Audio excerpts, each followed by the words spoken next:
unang taong siyang Panginoon ng araw ng pamamahinga. Ang taong paralisado ang kamay. Isang araw ng pamamahinga rin noon, nang pumasok si Jesus sa sinagoga at nagturo, doon ay may isang lalaking paralisado ang kanang kamay.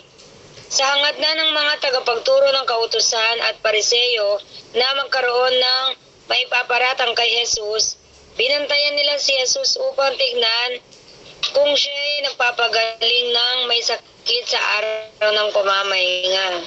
Subalit alam ni Jesus ang kanilang iniisip, kaya't sinabi niya sa lalaking paralisado ang kamay, "Halika rito sa unahan." Lumapit ang lalaki at tumayo nga roon.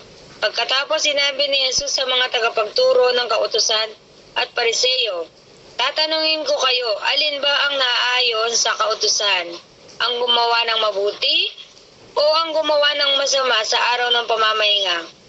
Ang magligtas ng buhay o ang pumatay?" Tingnan ninyong isa-isa ang mga taong nakapaligid